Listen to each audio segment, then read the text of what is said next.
Sir, the recording has started. Okay, thank you very much. Can you see these slides? Yes, sir. Okay. Today I'll start the lectures on motivation. Today is the I think today is the sixth class. Am I right? Yes, sir. I've taken dynamics of people and organization, business communication, managers, social culture or organization, and managers as leaders and contemporary issue in leadership. 5 chapters. This is the sixth chapter. Your midterm assignments will be within the first 5 chapter. So we'll have an assignment next week.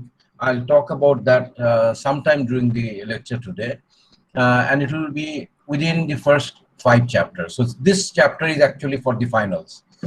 Okay, we'll start. I have 2 lectures on motivation. I'll define in the first chapter. I'll define motivation and related terminologies. I'll also share different hypotheses, different research that has been done on motivation and the resultant formula or recommendation, whatever they have recommended. Motivation is a very strong tool. It can, if it is used properly, correctly, methodically, based on your wisdom and experience, it can bring great dividend. You can, human beings are subject to motivation. Since birth, we have been motivated. We have been motivated by our mother first, even when we were inside her womb. Probably, we could hear our mother talking and follow her lifestyle. As soon as we are born, you're absolutely in the care of your mother, loved ones. Human child, infant is very helpless.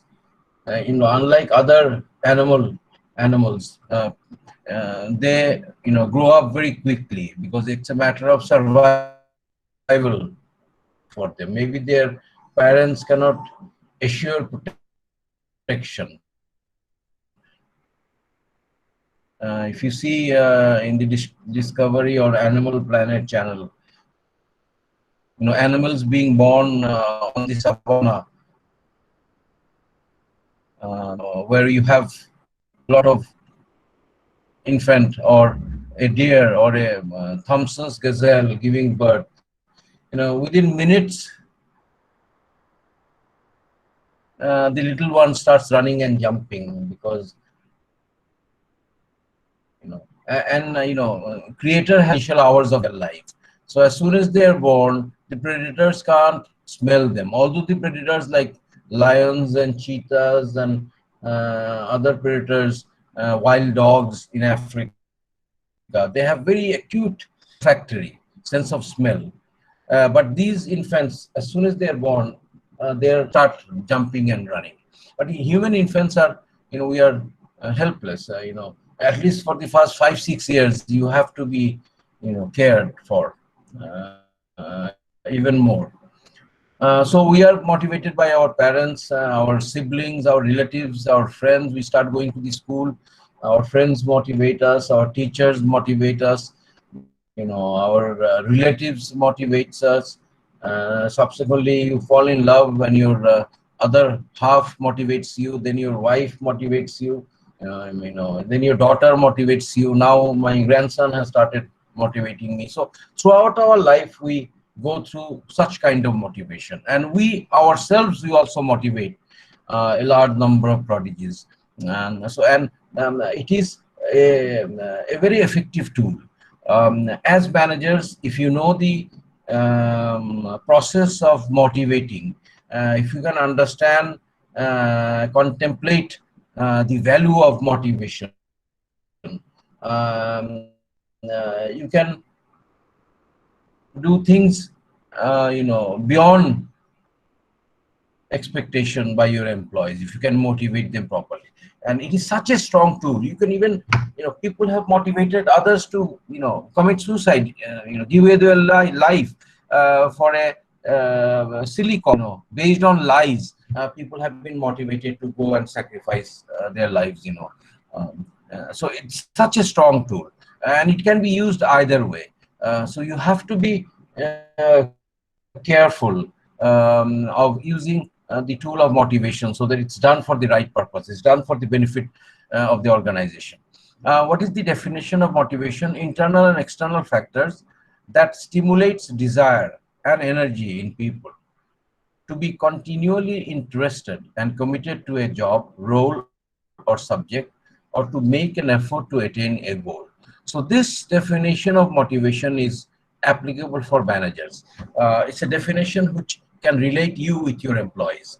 So it is the combination of external and internal factors, factors within your control and factors beyond your control, which actually, gives enough energy, enough desire in people, so that they feel that they should, always work hard. They should have interest in their job.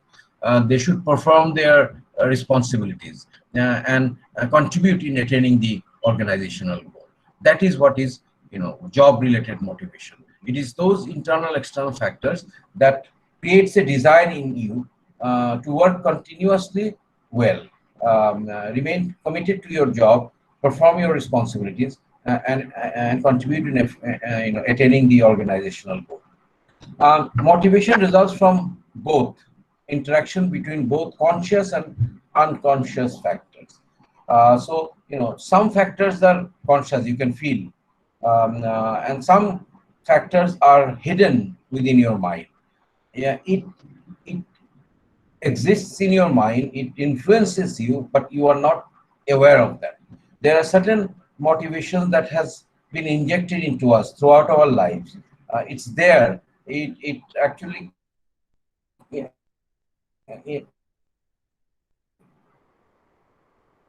influences our decisions, but we are not aware of its existence.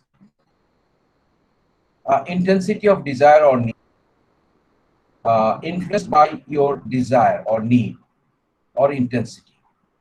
If you want to be the fastest human being, that means you want to win the world Olympic gold in 100-meter sprint. You have to practice. You have to make yourself fit. You must have that basic physique, and how you are, how intensely you work. The amount, the amount that you want something, the intensity of that desire, that I have to do this, I have to reach that.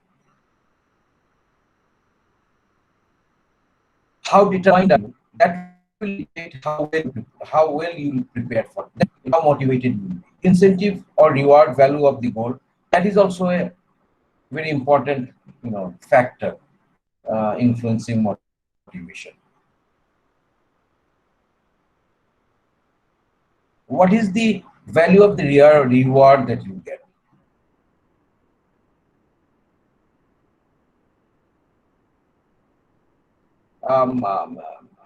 There is a race, and the price is, you will get 10 taka. The winner will get 10 taka, and the runners up will get 5 taka, and the bronze medalist will get 1 taka. So this incentive is no incentive. Who will run 100 miles? Then this reward has value.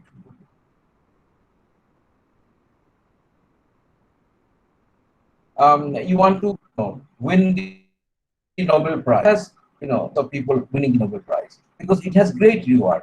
The number one reward that cannot be compared with anything else is the fame that you will achieve. You'll be world known. Everybody will know you. You will become a famous person. That is, when I talk about subsequent theories of motivation, I'll talk about the different levels, and self-actualization is the highest level. I'll talk about that later. So you reach that level, you get fame. And number two, also you get a lot of money.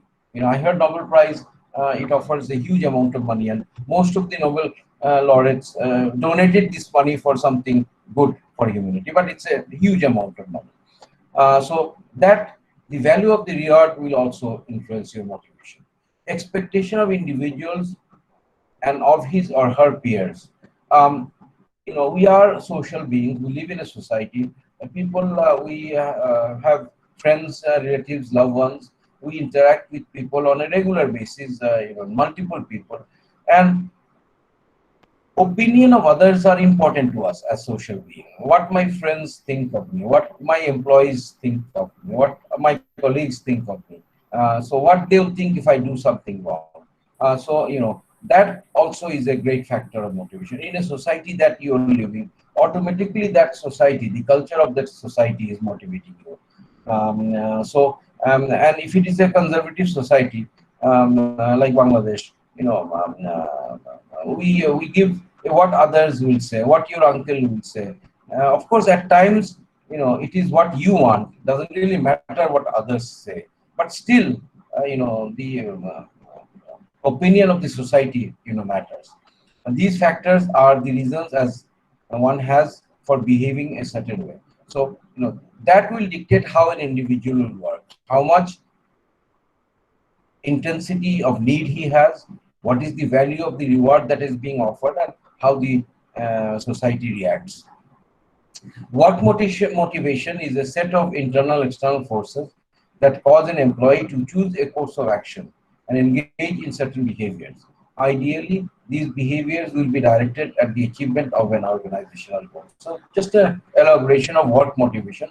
It is also a set of similarly external and internal forces that cause an employee to choose a course of action. How should he act? He may have a number of alternatives: work very hard, work less than hard, relax, not to work whenever possible. Many courses of action. So these are the internal external factors that will make you decide which course of action you want to adopt. You really want to work hard, or you just want to work hard, or you just don't want to be caught, and engage in certain behaviors. And that will dictate him to engage in a certain behavior.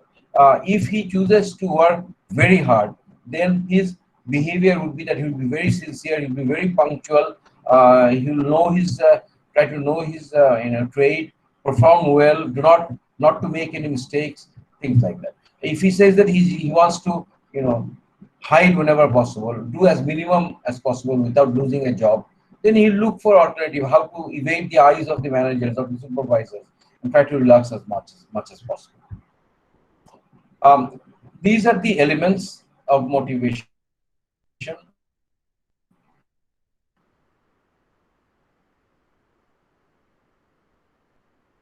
Work Hello, motivation sir. is a complex combination of psychological. Anybody has said something? Yes, sir. Previously, your voice was dropping, so that's why I knocked you. How about go? No, you were just starting the slide. This current slide. Yeah, the current slide. Okay. So here I said that this is the slide on elements of motivation. Work motivation is a complex combination of psychological forces within each person. And employers are vitally interested in three elements. So you as a manager, you look for these three elements in your employees. Or if you're responsible to recruit new individuals, you try to identify these three elements in those individuals. This will help you to decide who would be the right choice for the job. Or this will, if you're assessing your employees, people working under you, this will guide you as to who is better than the others, who deserves a promotion, who deserves an increment, and who deserves punishment, things like that. Number one, you'll try to identify the direction and focus of behavior. You know, our, none of us are saints. We all have our drawbacks. Except our Prophet Muhammad sallallahu alaihi wasallam and the Prophet sent by our Creator. We have our values, we have our vices. it it depends on how much we can suppress our vices and try to exploit our values. So you try to identify what type of person that is. Does he have overwhelmingly positive factors or dysfunctional factors? Positive factors are all the good qualities a manager should have. Like, is he dependable? Is he creative? Is he helpful? Is he punctual? Is he disciplined? All the good qualities. Is he hardworking? Is he trustworthy? Is he physically fit? At times, is he good or she is good looking? See, these are all positive factors. Is he soft spoken? Does he have a controlled emotion? Is the person courteous, educated? These are all. So is these better qualities are more dominating, or that individuals dysfunctional factors like tardiness, absenteeism, withdrawal, low performance, low IQ, low emotional intelligence, all the bad things of our character, is that dominant? So individuals who has more amount of positive factors will have an advantage over those having dysfunctional factors. Second is level of the effort provided. Is that individual trying to do their best, or they're just doing enough not to be caught? They may have a lot of positive factors, but are they really serious about their job? Are they, making a full commitment or just getting by? Individual who may not be that capable, but if that individual is trying their best, giving in 100%, he is a better employee than someone who can perform better but actually does not want to, and they're performing less. So second thing that you would look for is how much effort that individual is giving. And third thing is how consistent their behavior is, how persistent the behavior is, how consistent the behavior is. Is he hardworking every day, every hour? Does his positive factors shine always, or some days he's very creative, some days he's just dull, some days he's dependable, other days he's not dependable, some weeks he's very punctual, other weeks he's late. So is it a constant behavior? Is it a constant value that he or she has, or is it changeable? So combining these three elements, you'll be able to identify the actually the weight or the value of your employees, a relative value of your employees, and the individual that you're planning to recruit. This is a model of motivation. I'll explain this. It's a very simple model. It's better to understand it on a table form. Now, we have our needs and drives. I want to eat. I am hungry. I need a better house to live. I need a car to commute. I need my children to go to better schools. I want them to pursue higher education. I want the best medical treatment. So these are human needs and drives. And these needs, although it varies from individual to individual, it also varies depending on what phase of life you are in. So many things many factors influences your needs and drive, but we will have our needs and drive. There is no human being who does not need to eat, does not need to sleep, does not need a home. If you even don't want other luxuries in life, there are certain basic things that you need. Even to have or afford such basic things, you need to earn money. And in order to earn money, you have to do something.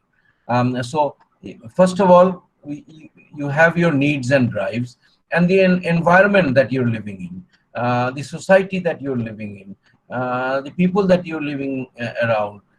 These will also influence your needs and drives. Similar to your age, your phase of life, and your other factors. This all will create a tension in you.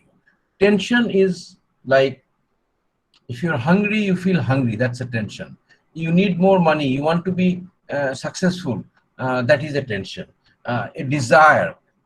It creates a pain inside you to be relieved. You want to relieve yourself from this pressure. It creates a pressure inside you, and you need a solution to that.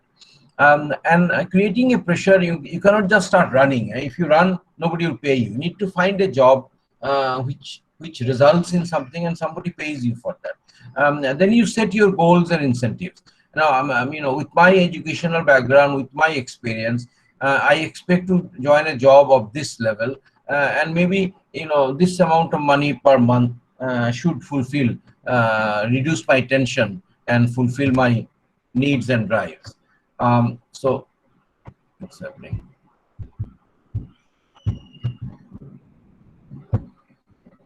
Okay. Can you see the slide? Yes, sir. Okay. So, and then you look for an opportunity where to join, where to apply, and after you join something somewhere, you give effort. You try your best to prove your worth, and this added with your ability will result in the performance. And if you perform, you'll be rewarded by your salary or whatever reward that has been promised to you, and this will satisfy your needs. So your needs and drives are aroused here, and you go through this process, and ultimately your needs are satisfied. Very simple. Have you understood? Yes, sir. Yes, sir. Okay. Yes, sir. Okay. Yes. Motivational drives. Now, drives are the vacuum, the deficiency in you. The deficiency that will activate certain behavior. That is what is drive. A drive or desire can be described as a deficiency or need that activates behavior that is aimed at a goal or incentive. So these hunger, this deficiency, this vacuum will push you to do some things to achieve something. Number one is, some people have the drive for accomplishment, for success. This gives them immense pleasure. This has more value than money or anything else. Success, achievement. So people having this desire for achievement, they will modify their behavior in a way so that they can be successful. They can accomplish objectives. They can achieve success. There are some people who are driven by relationship, affection of people, a friendly relationship with others. To them, this affiliation, this relationship of people is more important than anything else. To them, this is more important than achievement, because maybe they have enough achievements already. Maybe they don't have any need for money. So now they need affiliation. They need people around them. So these are people whose behavior is motivated, influenced by the need of affiliation. Third is power. This is another addictive drive. Some people have such hunger for power. They'll do and undo and commit crimes to have power. In Bangladesh, you see in the parliament election, member of parliaments, whenever most of the majority are businessmen. Majority of member of parliaments are very rich, and when they earn enough money in Bangladesh, they think of becoming a powerful person by participating in elections. Others, what they do, they buy a TV station or introduce a TV station. All big companies in Bangladesh, besides all the group of industries, edible oil, pharmacy, they also have a television station, because that is also a power. People will think a number of times before propagating anything untrue about you, because you own your own TV channel, and that's power. So there are some people who will be driven by the lust of power, and then they'll cultivate their character, their behavior. They modify their behavior in a way that they can become successful in obtaining power. So these are the three motivational drives: achievement, affiliation, power. And any one of these three can be predominant in anybody's character. Of course, some people, some will have more than one, drives in their character. Some can even have three. Now, what is human need? As managers, you must understand the needs of your employees. And it's not very expensive. If you know the basic needs of your employees, it's not difficult to fulfill that. The secret lies in giving employees the three major rewards that they want from work. Number one, they want fair treatment. It doesn't cost money to give fair treatment. As managers, you have to be impartial. All has to be equal to you, and you must treat fairly. You must treat all fairly. Everyone under you should be rewarded the same thing for the same achievement, should be punished the same punishment for any breach in discipline that individual has done. So fair treatment is something all employees want, and it doesn't cost any money, so it's very simple for you as managers to ensure. Sense of achievement, purpose, enablement, challenge, feedback, and recognition. So sense of achievement is a human basic need. We want to be recognized, except very few. Now we want, the recognition for the hard work that we have done, the achievement that we have made. And you as managers have to very frequently acknowledge, success. By just thanking your employee, well done, Mr. A, Mr. B, Miss A, Miss Y, well done, thank you very much. A pat in the back, or a small SMS thanking that individual, or sending an email, or sending a small card, or in the weekly meeting or get together, you announce the achievement of those individuals. So this is something that again does not cost money, but it's very simple for managers to do. And I tell you, you as manager, if you give credit to your employees who deserves it, your credit doesn't reduce. Anything good that is being done under you, you also get the credit for that. And this sense of achievement is a very important human need. And you have to, of course, you'll admonish whoever violates the policy. But again, if somebody does something good, they should be recognized. Camaraderie is the third human need. Is the sense of belongingness. Is the sense of being a member of the same team. This bondage has to be. People want this bondage. People want that the department or the section or the company they are working for, they should also be like his family. The way he leaves his family in the morning till afternoon, that is another family that he has. So you have to have a sense of owningness. The company must look after the welfare, and each employee must believe that this is also my home. People working here cares about me. This camaraderie, teamwork, sense of belongingness is the third human need. So these three human needs are very simple, very easy to fulfill. You just have to be, cautious, remain cautious. Now there are basically two types of needs. Needs, simple classification is basic needs or primary needs. Second is social or psychological needs.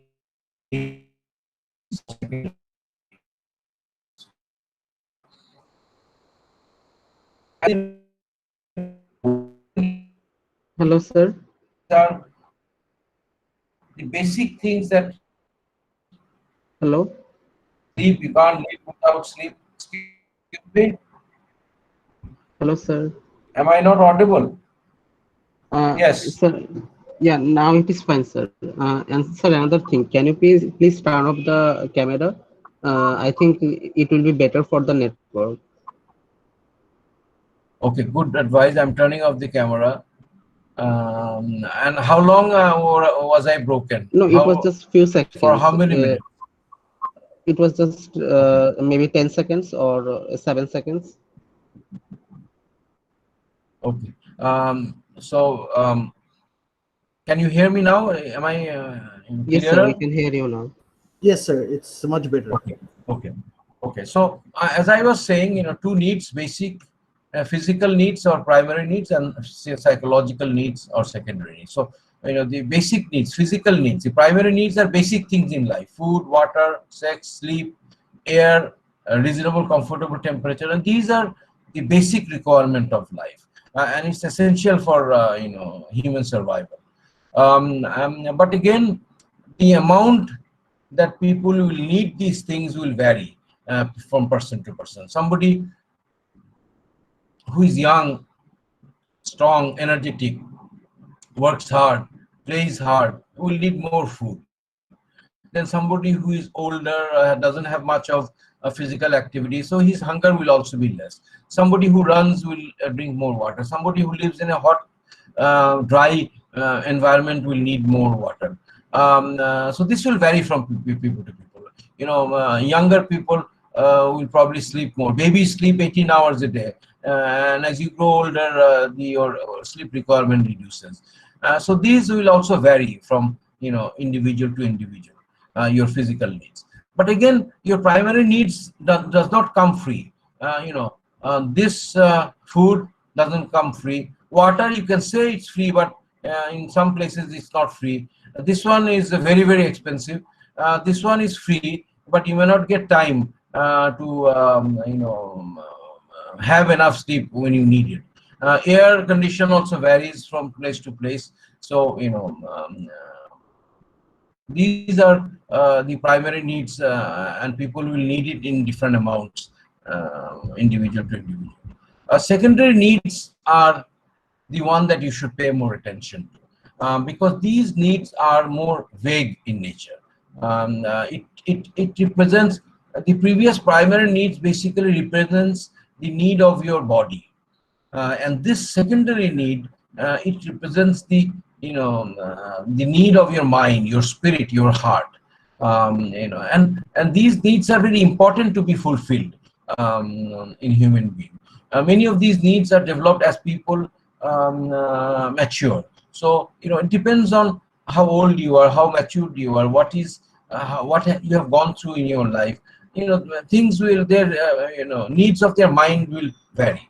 Examples are needs that pertain to self-esteem, sense of duty, competitiveness, self-assertion, to giving, belonging, receiving, etc., etc. Secondary needs are those that complicate the motivational effort of managers. Secondary needs are needs are you know it cannot really be calculated, and it varies so much from person to person, because this is the need of your mind and your heart. And some people at an earlier age, when they are strong and young, they want to earn a lot of money, they want a better life, better lifestyle, better, bigger house, better car. And then when they go to a level when they have more than they need, they start giving away this money. They get pleasure in being a philanthropist, being a donator, making others happy. Once in one phase of their life, it made them very happy to earn money and become rich, and later on, it makes them very happy to distribute, give away the money that he has worked so hard to earn it. So that is how human desire changes. And at the later end of your life, when you reach the self-actualization phase, when you have earned all the earthly successes, you have everything that you need, then you go to a level that then where you start doing things that you really love doing. Some people start traveling. If you go to different countries having a lot of tourists, you will find a large number of very old people, in cruises, luxury ships, in different places they are going. Old people, husband and wife, wearing very colorful dress, wearing all the ornaments they were. In Europe, in the USA, you will not find many young people wearing using ornaments, but older people with all the golds and all the ornaments, deep lipstick and nice makeup, a beautiful cap, and they are roaming around the world because they dreamt of seeing the world after they retire. Yeah, some people will start learning to sing, how to sing. Some will start learning how to play the piano. Others will, start painting, writing books, writing. So these are certain things that they're not doing it for the money. They are doing it to please their own heart. This is what is secondary needs. And you as a manager you have to, since it varies so much from one individual to the other, you have to identify the secondary needs of your employee. And with a little bit of effort, you can fulfill that need. And there you will get a much loyal, much hardworking employee who believes that my boss has fulfilled my needs, my secondary needs. So, and you need a third eye to really actually identify the secondary needs. You have to take that much of interest in individuals to understand what will make them happy. To some people, if you pay them 10 taka, they are the happiest because they need this money. Some people, you just say thank you, well done in public, that pride, achievement, gives them maximum pleasure. Some people, you just call them and say that I like you a lot. Please come with your family, have dinner with me in my house. This affiliation is more than anything else in his life. So that you really have to identify.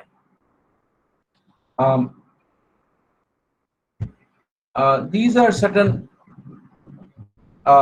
nearly any action that management takes will affect secondary needs, and any action that you take affecting individuals will have an effect on secondary needs, because secondary need is your mind, it is everywhere. Even if you have one day a very good food, you go to eat whatever you love eating, T-bone steak, or you go for a burger, or you have, hasher mangsho and khichuri, or you have, sushi, shishami, or you go for Mexican, whatever, food that you really cherish having. Besides giving you physical pleasure of eating that, your mental is, your mind is also, it starts feeling better. It affects your mood, it affects your behavior. Although it is something physical, but it has an impact on your mind. There are certain conclusion about secondary needs. Just a minute.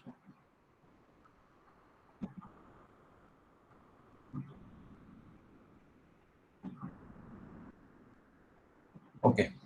These are certain 7 key conclusions about secondary needs. So you have to remember these key conclusions regarding secondary needs. Number 1, are strongly conditioned by experience. I said this, I think, a number of times before.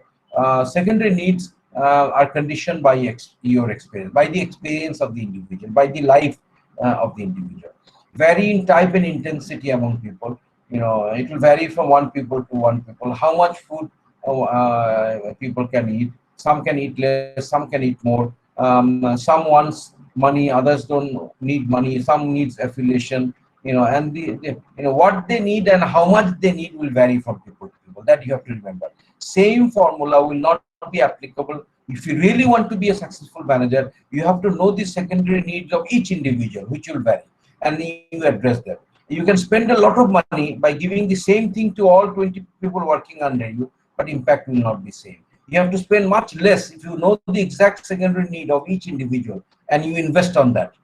Yeah, are subject to change across time within any individual. So, like my son, he is 17 years old now, handsome as his dad, his father, and I've seen how his needs changed throughout his life. Okay.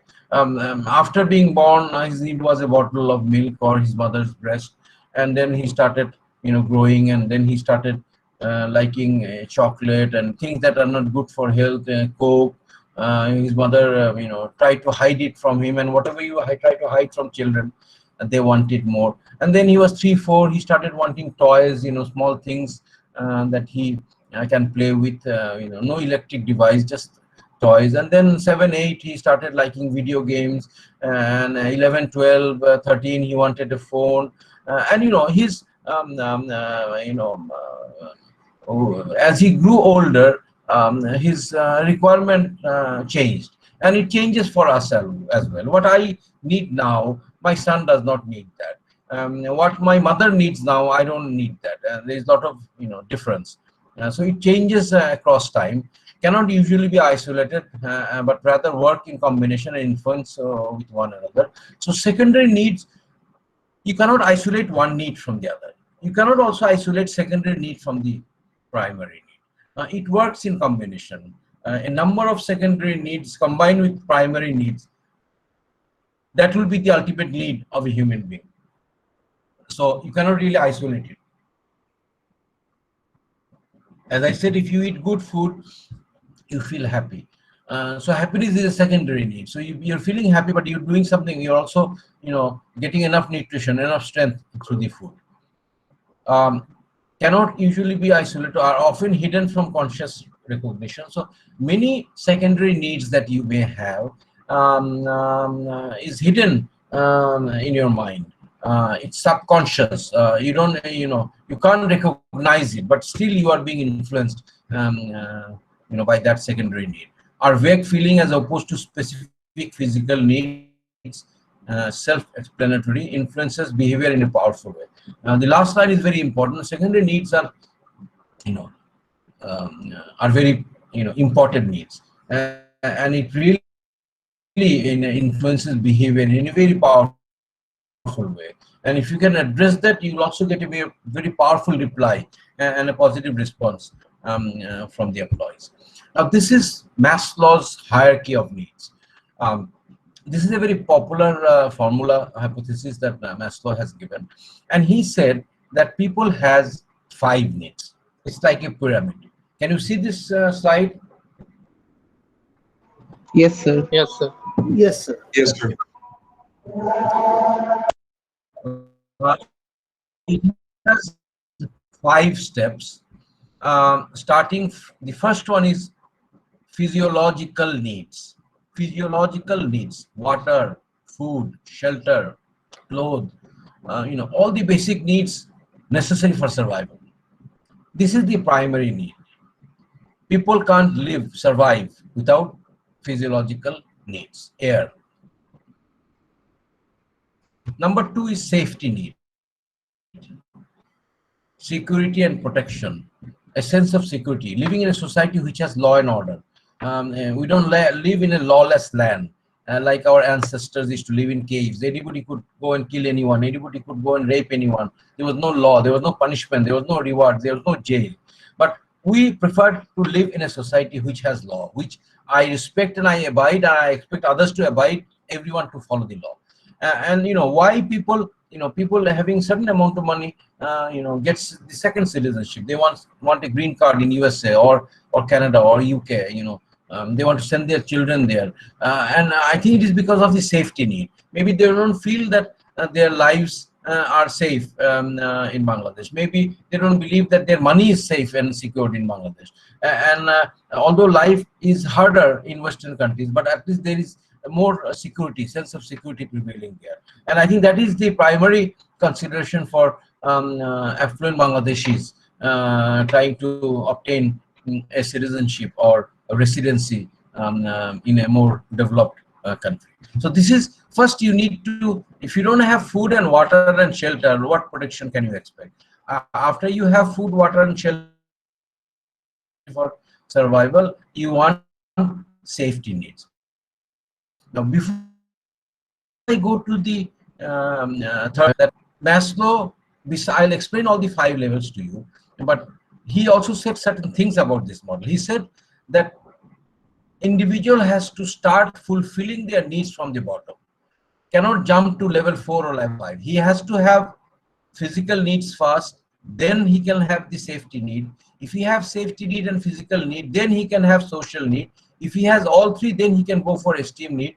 And if he has all 4 or she has all 4, they can go for the 5th level. So here there is no bypassing. You need to have all the needs from the bottom and then you can go up. This is number 1, what Maslow has said.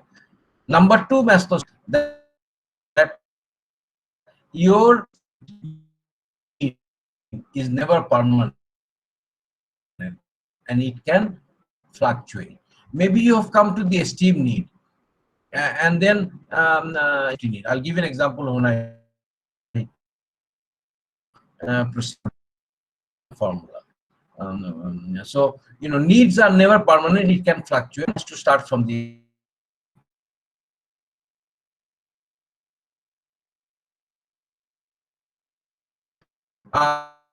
safety needs I have explained. Hello. Social needs of belonging. We are to live, we work with people, we are part of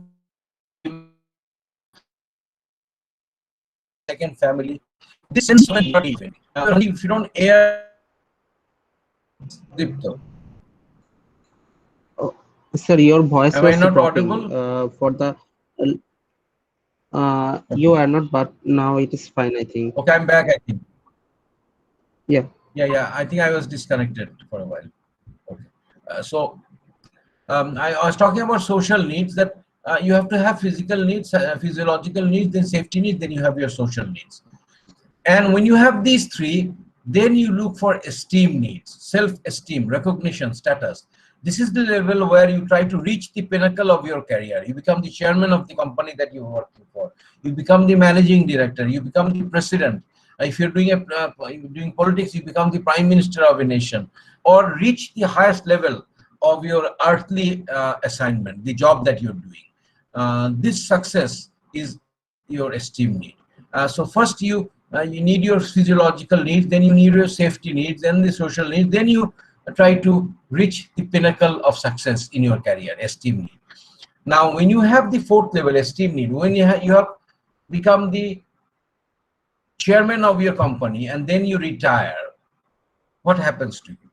Because you have achieved all the earthly achievement, you've got millions of dollars in your account, you have homes in different cities, you have aircraft, you have number of cars, you have a beautiful wife, now beautiful children, number of beautiful girlfriends. What else do you need in your life? That is the stage where you think or dream of self-actualization.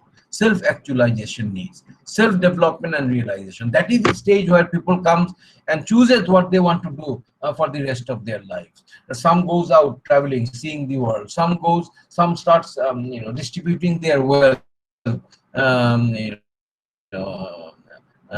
social responsibility. Some starts fighting for the environment, for Greenpeace. Some starts painting. Some start playing the piano, and many other things. Some starts painting, writing books, self biography, and things like that. So this is the last stage where you have got everything that you need in life. Some starts doing Hajj and being a practitioner of religion. And be it whatever religion is, you become more devoted to your creator. So there are many ways people can reach this actualization need level. And for example, Shad, may Allah bless his soul and grant him Jannah. He reached the esteem needs. He became the president of Bangladesh, and then he started writing poems and things. That was his self-actualization needs. And then when he was dethroned, he was thrown back into the jail. So he came back to safety need and physiological need. There in the jail, he was given proper food, proper water, proper shelter, proper everything, proper security. But he did not have the social needs there. Nobody could go and meet him. His wife and son could not go and meet him, and other. So see, from here he came back down here. So that is why the need level that you are in, that is never permanent. It can fluctuate, and it has to come from bottom to up. Is that understood by all? Somebody to respond, please. Yes, sir. Yes, sir. Yes, sir. Okay, next slide.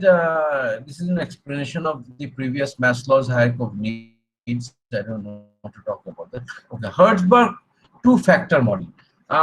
This is very simple, although it sounds very difficult.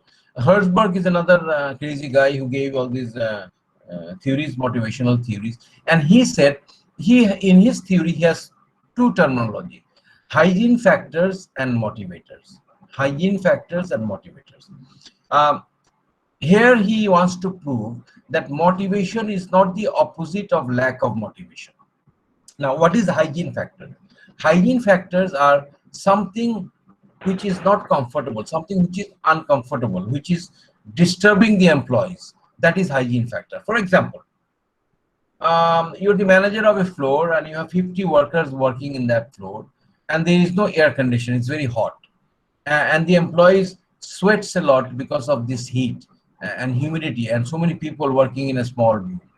That is a hygiene factor. You're the manager of a floor where there is huge noise of the machines working, and in that condition your employees have to work, and this sound is making them deaf. When they go home, they hear this sound tingling in their ear. That is a hygiene factor. So these are certain factors which creates discomfort it's uncomfortable for the employees. And motivators, and now if you place air condition in that room and make the room cooler, and if you issue each employee a headphone so that the sound does not bother it, this will remove the hygiene factor. So previously they were in a lack of motivation because this physical pain of working in this heat and in this sound, there was a lack of motivation prevailing in that floor. Now, if you provide air condition and if you provide handsets, it does not mean that you're motivating them. You're just removing the hygiene factors. Motivation is you have to do something else in addition. So there was a lot of sound, there was a lot of heat, air condition was established, AC was established, and headphones were given. So their hygiene factors have been removed. Now, in addition, the manager may say, the owner may say, okay, well, I'll offer free food for all employees during lunch. Or I have bought 2 buses, and tomorrow onwards, the employees will use this bus to go to their home, and I will pick them up in the morning from their home. So this is motivators. You're doing something to motivate the individuals. By removing a discomfort, you're not motivating them. You have to motivate them by doing something more. That is what has been described by Hertzberg. So lack of motivation, by removing the hygiene factor, you don't motivate the individual.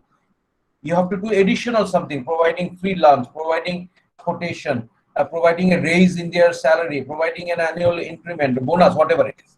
Have you understood this? Is that Yes. clear? Yes, sir. Yes, sir.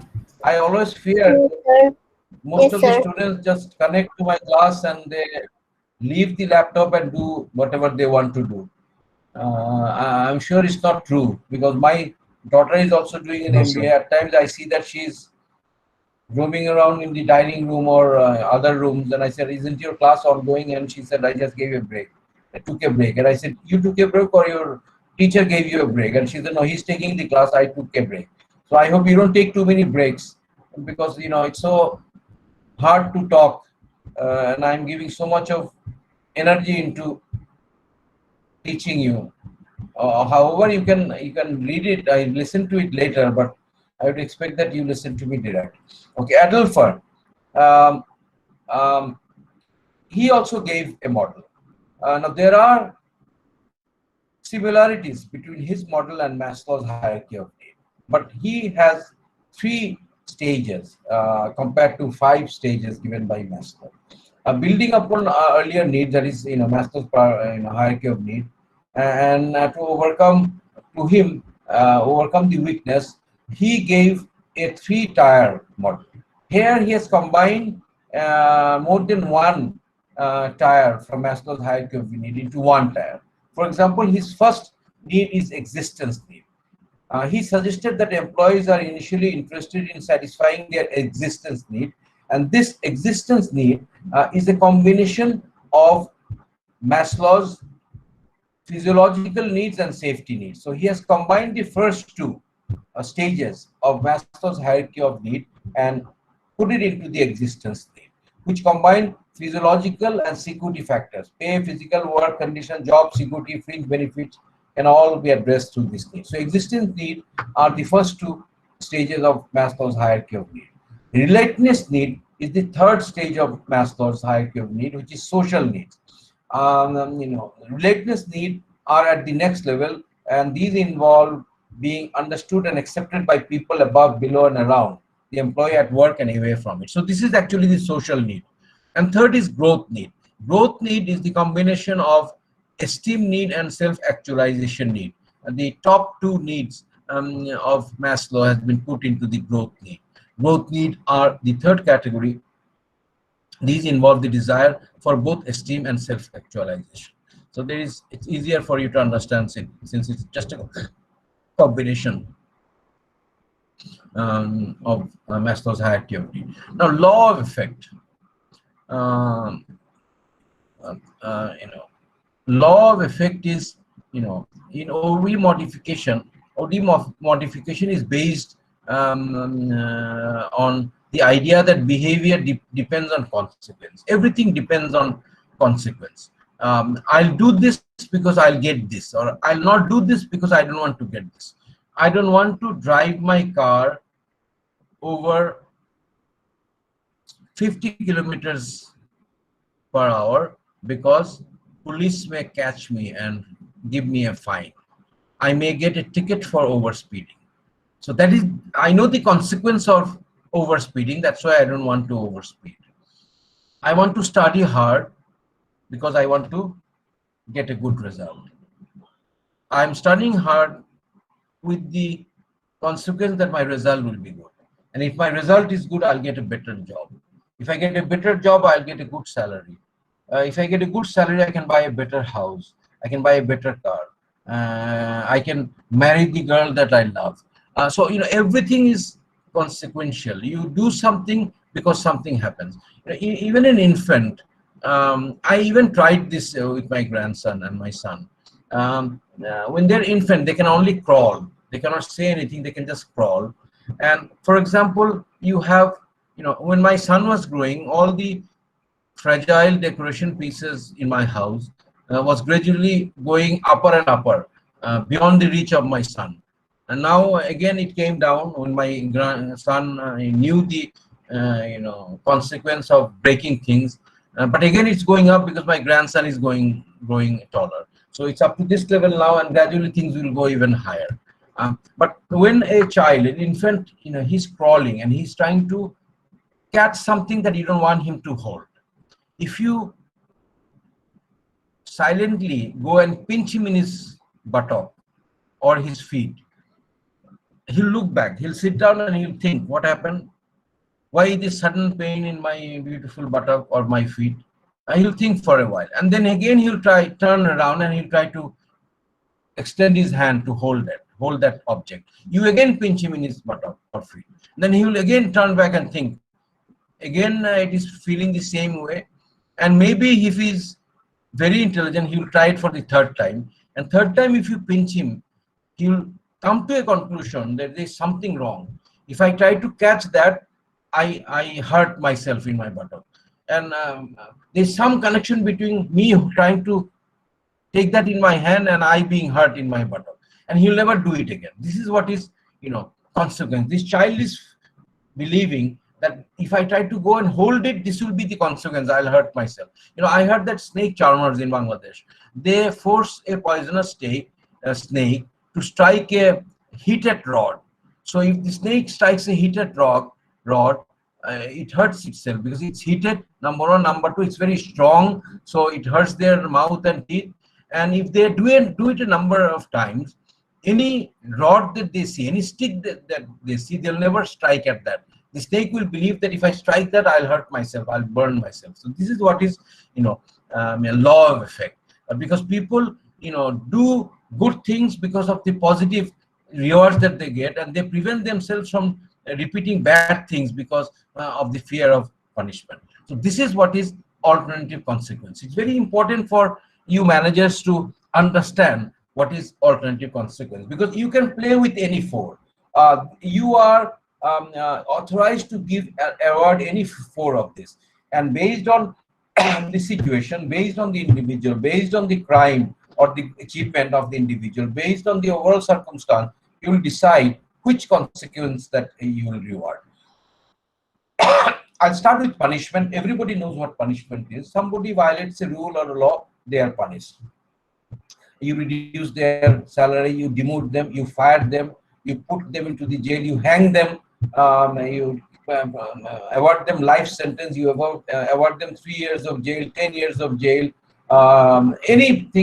Anything unfavorable is punishment. And this is a result of something wrong that individual has done. But remember, punishment should be the last alternative consequence.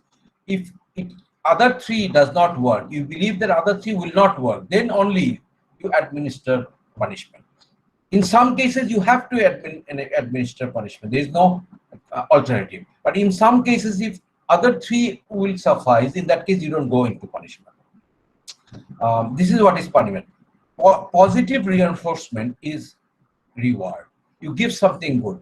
Somebody has done something, okay, give them a reward, bonus of 50,000 taka, give them a bonus of 100,000 taka, give them a ticket for two from here to Bali and back, or Tahiti and back. Tahiti is one of the places I have a dream that I'll go. I've been to many places. There are a few things I really want to see before I die. One is the Northern Light. Anybody has seen the Northern Light? Anybody? So only in the movies. Do you know what it is? Yes, sir. Yes, sir. What is it? Sir, it's a reflection of sunlight in the poles. Yes, you have to go to Especially you the, can see in Ireland and Scotland and Greenland. It's yeah, very you have to visible. go north of the northern circle, Arctic Circle. Particularly in winter when it's very cold, you can see this dancing of lights in the sky. And I really want to see it, before I die. Anybody wants to accompany me? The ladies So particularly. it's I actually had the opportunity, but I missed because I had work. My friends all went to see the Northern Light, and we had a Where were you? So I was at the time I was in United Kingdom. So all my But you friends cannot they see it. But can you see it from United Kingdom? I think you have to so go further north, from Northern Ireland. You can see it from Northern Ireland maybe. during Okay, that's winter. up. Okay. So, positive reinforcement is reward, and whoever deserves reward, you should reward them. And this will create an energy amongst other. Everybody wants to have that reward, and they want to work harder so that they deserve the reward next time. Sometimes you can give a group reward for achievement of the goal. The entire section department, you give them a raise or give them some reward. Extinction is taking away something positive that was given, but it's taken away for some reason. It's not like punishment. It's a sort of punishment, but it has not crossed the zero level. When you are, for example, the company has the habit of giving free lunch to all the employees. This is not in the job description or the benefit. It's just because of the graciousness of the owner, management, they decided, okay, we'll offer free lunch to our employees. And you find that in one quarter, the entire company could not meet the deadline, the goal. And everybody contributed in this failure. And the owner said, okay, stop lunch from tomorrow. So that is extinction. So something that people were not authorized, you are giving them as benefit, you take that away because of some consequence, because of you're unhappy with something. It's not punishment. Punishment would be because this is something you did not really, you're not authorized, they're just taking it away. And punishment is you're authorized 10,000 taka per month, and you do something and 2,000 taka from your salary is taken away. That is punishment. Negative reinforcement is like I said that Adolphus, model. Here,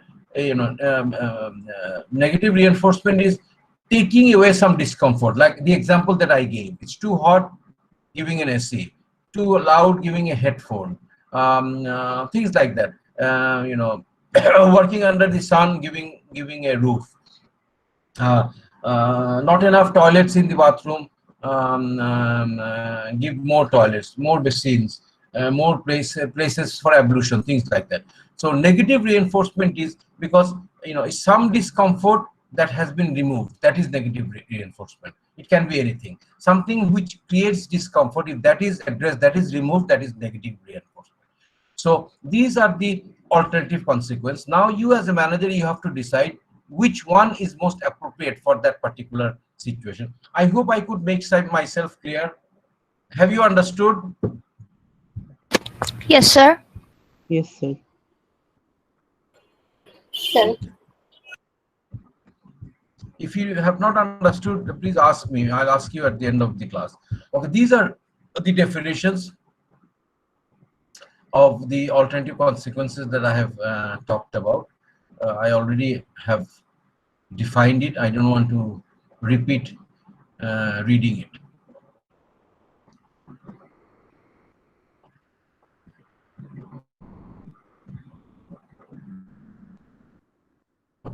These are these are certain guidelines when you want to apply this alternative, consequences, the behavior modification. Number one, identify the exact behavior that you want to modify. Now, in an individual, you should try to identify which part of his behavior you want to modify. Maybe there's an employee who is very smart, very intelligent, he knows his profession, he's very hardworking, but the only problem is he's always late in coming to office. So you want to modify his state of punctuality. You want to modify that part of his character, motivation, your punctuality. So you concentrate on that. You try to do whatever necessary to make him more punctual. Or there is someone who is very punctual, who is very hardworking, who is very efficient, but he's not honest. He misappropriates government property. And it's a punishable offense. But he's a good worker. You want him to stay, so you may want to modify this state of his character. Make sure the expected behavior is within the employee's capabilities. You should not have too ambitious a target. You must realize that it has to be within his capability to do so. You can't expect somebody who is 70 years old to run 1 kilometer in 5 minutes. It's not possible for him. Maybe for a very few, but that is something which cannot be done by him. So you should choose or select a behavior to modify which is within the capability of that individual. Determine not only the reward that employees value, but also the magnitude that would affect their behavior. So here also, in alternative consequence, positive reinforcement, what do you want to give reward? As I said, everybody is not happy with the same reward. So you have to understand what reward will make that individual happier. Is it 2 weeks of leave?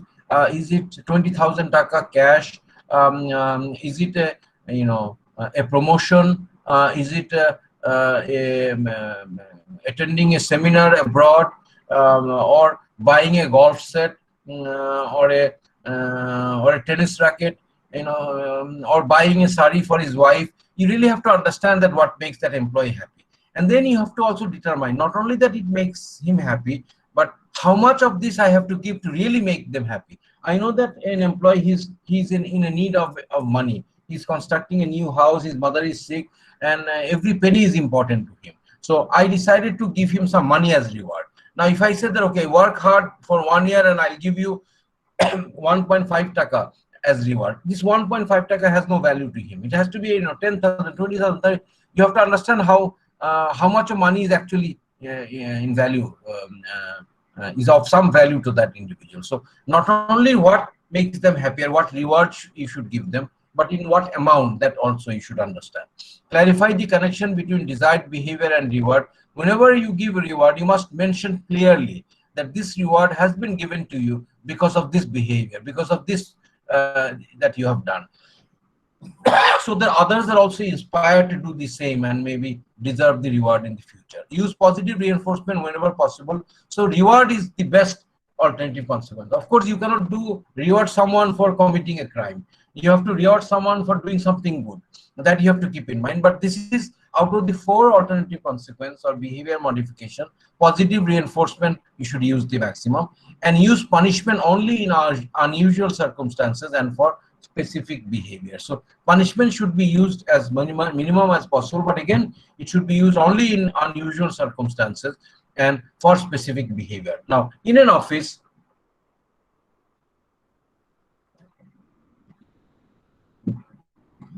the office will have certain rules and policies, and these rules and policies, if somebody violates or breaks, he will or she will be punished.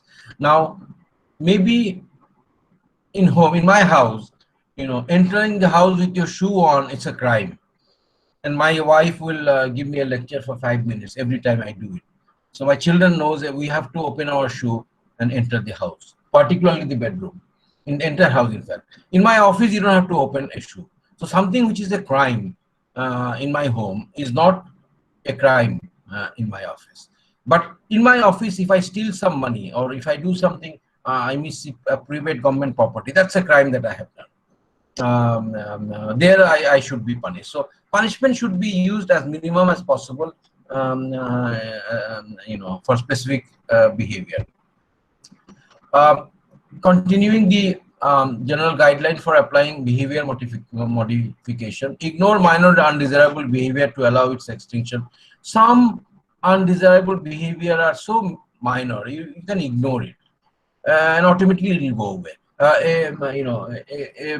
A comparatively less good person within a group of 9 good person will become a good person. So here you don't have to, for everything that the employees do, you don't have to point the him or her out. Some aspects you can ignore, you can overlook. Minimize the time between correct response and reinforcement. Very important. This time has to be as minimum as possible. Correct response and reinforcement. If somebody has committed a crime or somebody has done something good, you cannot say that you have committed the crime, I'll punish you after 10 years. Or you have done something good, I'll reward you 10,000 taka after 3.5 years. It has no value. It has to be done instantly. People must feel that for this I'm being punished and for this I'm being rewarded. And this time gap should be as minimum. Efficient organization, management, can reduce this time gap between the incident itself and the reward or punishment. Provide reinforcement frequently and on some chosen schedules. So reinforcement is, rewards, and it should be done on a regular basis, maybe every week, maybe every month, every quarter. You don't have to wait. It can be done on any chosen day.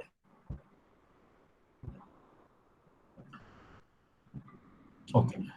Building employee self-efficacy. Efficacy is efficiency and the power of an individual.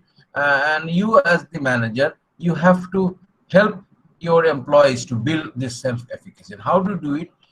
Don't imply that employees are incompetent. You are the manager, you may have more knowledge, more wisdom, more experience than your employees. But again, you must not say it out loud that your employees are incompetent. They don't know their work. You must not undermine them, particularly undermine them in front of their juniors.